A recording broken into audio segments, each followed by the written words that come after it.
বাংলা সাহিত্যের ভাণ্ডারে ছোট গল্পের একটি বিশেষ জায়গা রয়েছে। আমার প্রিয় কিছু ছোট গল্প নিয়ে আমি রাজর্ষি, আর আপনারা শুনছেন রাজর্ষি উবাচ। আজকে শোনাবো বিভূতিভূষণ বন্দ্যোপাধ্যায়ের গল্প টান। গল্প নয়, সত্য ঘটনা। যার মুখে আমার এই গল্প শোনা, তাদের পরিবারবর্গ কর্ম উপলক্ষে পূর্ব আফ্রিকার নাইরোবি শহরে অনেক দিন থেকেই বাস করছিলেন। ও দেশের নানা গল্প আমি বন্ধুটির মুখে সেদিন বসে বসে শুনেছিলাম। সকালবেলা পাহাড়ি পথে একা বেড়াতে বার হয়েছি। একখানা জিপ গাড়ি দেখি স্টেশন থেকে বেরিয়ে আসছে। আমার বন্ধু প্রণববাবু গাড়িটি চালাচ্ছেন। অনেক দিন দেখিনি প্রণববাবুকে। তিনি কবে এখানে এসেছেন তাও জানি না। আমাদের এদিকের বাজারে মালিয়া মোহান্তির বড় গোলদারি দোকান। তার কাছে জিজ্ঞেস করে জানলুম প্রণববাবু আজ 2 মাস ধরে হোমস্টেল কুঠিতে বাস করছেন। মিনিট 35 পরে, কারণ আমাকে পায়ে হেঁটে এই পথটা যেতে হলো তো, তাই ওই প্রণববাবু ও আমি দুজনে বসে গল্প করছিলাম ও চা পান করছিলাম। অনেক দিন পরে আমাদের দেখা সাক্ষাৎ এবং দুজনেই খুব খুশি হয়েছিলাম এইরকম হঠাৎ দেখা হওয়ায়। প্রণববাবু বললেন, শুনুন, এখানে খেয়ে যাবেন। এ মা, আমি বাড়িতে বলে আসিনি, আর স্নানও হয়নি। আহা, সেসব ব্যবস্থা হয়ে যাবে। তাহলে থাকবেন তো? একটা খুব ভালো গল্প বলবো খেয়ে দে, ওই বুড়ো হট্টুকি তলার ছায়ায় বসে, কেমন? ও লাখপতিয়া, একবার এখানে এসো। এই বাবুর বাড়ি গিয়ে খবর দিয়ে আসতে হবে তোমাকে। আপনি এখানে কতদিন আর থাকবেন? এই বুধবারেই চলে যাব।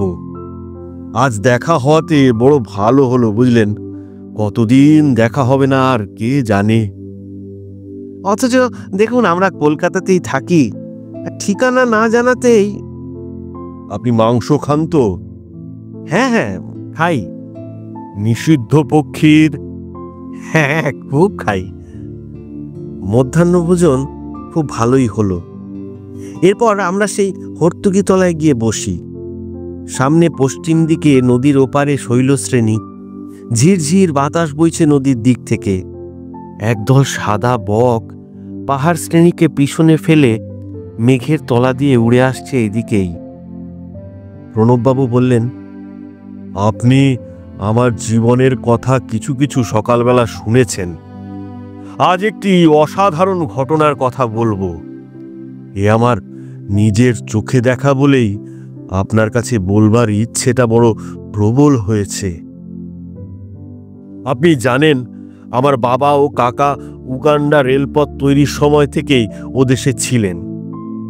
আমার এক কাকা এই বেলজিয়ান কঙ্গোতে কমলা লেবুর আবাদ করেন। আমার বাবার অনেক আগে থেকেই তিনি আছেন সেই দেশে। তার 4-5টি ছেলে বিগ গেম হান্টার, লোহার মতো শরীর, অনর্গল ওই সোহালি ভাষা বলতে পারে, সে দেশের নেটিভদেরই মতো। এসব কথা গল্পের মতো শোনাচ্ছে নাকি?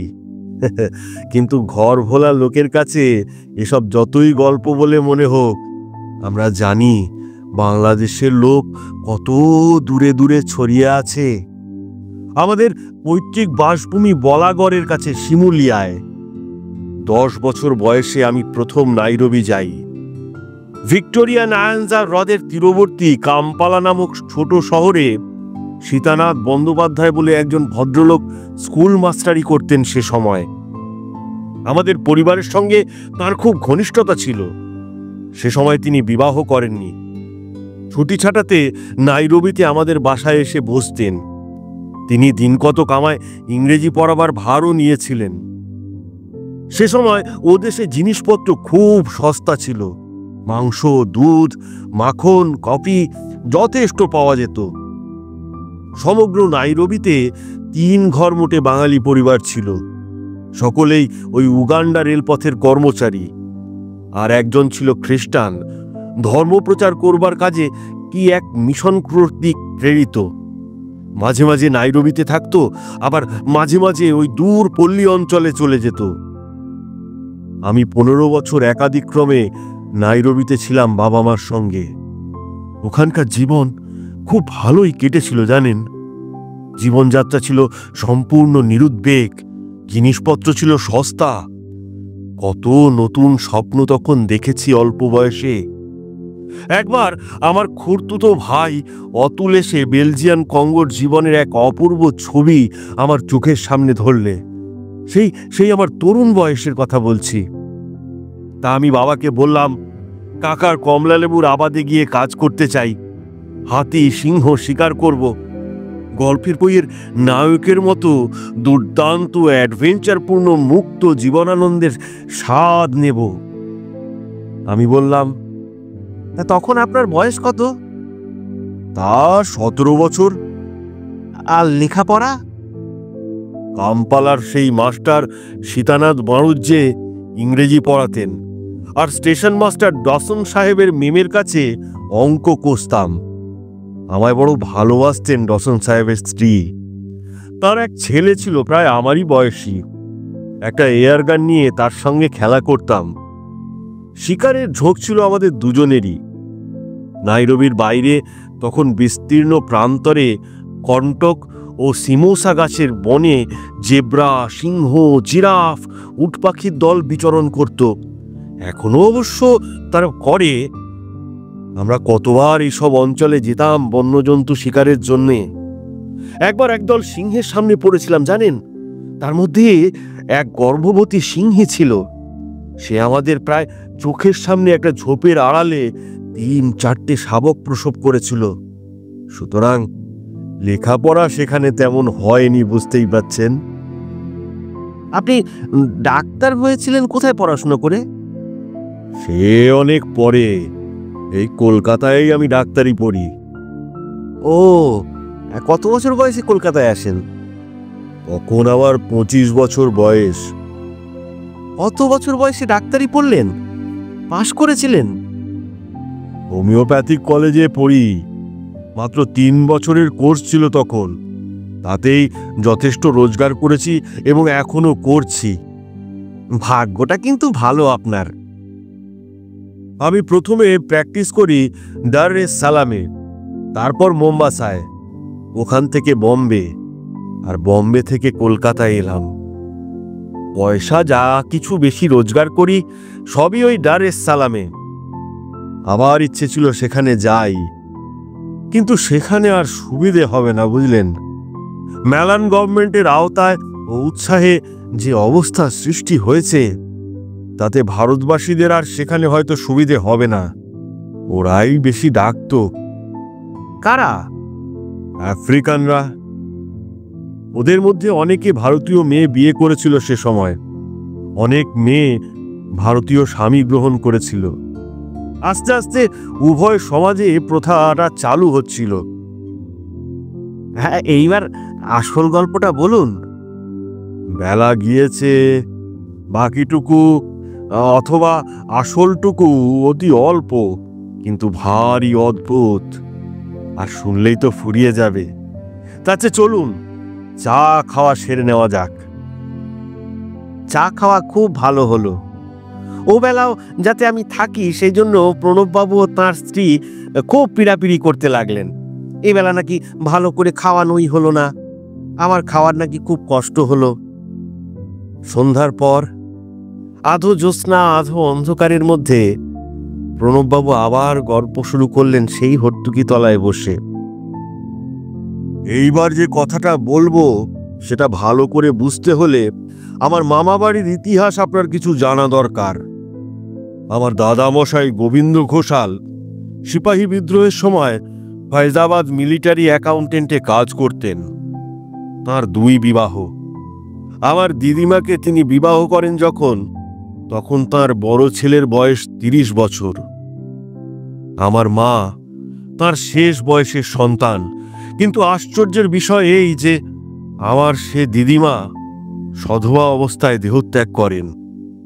আমার মাকে মানুষ করে বামা বলে এক পুরনো ঝি, ওই আমার মামা বাড়ির ঝি। আমার দাদামশাই তখন চাকরি থেকে অবসর নিয়ে হুগলি জেলায় নিজের গ্রামে এসে বসেছেন। বাবা মাকে ঠিক নিজের সন্তানের মতো মানুষ করেছিল। বাইরে কোথাও গেলে সন্ধ্যার পর পিছু পিছু যেত, মার বড় বয়সেও।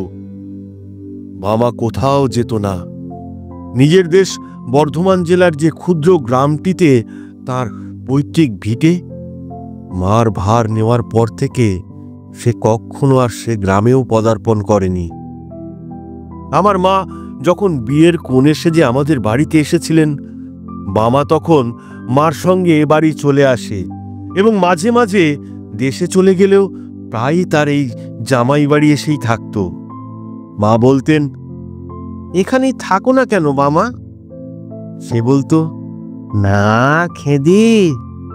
মায়ের ডাক নাম খেদি। জামাই বাড়ি কি থাকতে আছে? লজ্জার কথা। সে কিন্তু মাকে ছেড়ে বেশি দিন থাকতে পারত না।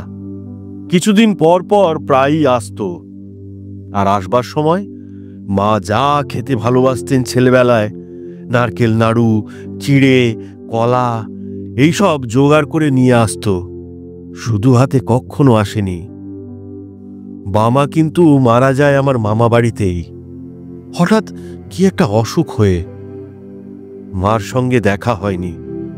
মার সেই জন্য খুব দুঃখ হয়েছিল। আমাদের কাছে পর্যন্ত বাবার নাম করতেন আর চোখের জল ফেলতেন। আমি বললাম, আচ্ছা আপনি বাবাকে দেখেছিলেন? না, আমার দাদা দেখেছিলেন। তখন দাদার 6-7 বছর বয়স। তারপর কর্ম উপলক্ষে বাবা মা উগান্ডা চলে গেলেন এবং সে দেশেই বাস করতে লাগলেন। আমরাও গেলাম। ক্রমে বড় হলাম সে দেশেই। বাবার চাকরির উন্নতি হলো। আমার এক বোনের বিয়ে হলো মোম্বাসায়। সেখানে হুগলি জেলার বন্দিপুরের রামতারণ চক্রবর্তী শিপিং কোম্পানির অফিসে চাকরি করতেন। তার বড় ছেলে শিবনাথ আমার ভগ্নিপতি। পরের বৎসর আমার মা মারা গেলেন। আমার বোনের বিয়ের আগে থেকেই তিনি হৃদরোগে কষ্ট পাচ্ছিলেন।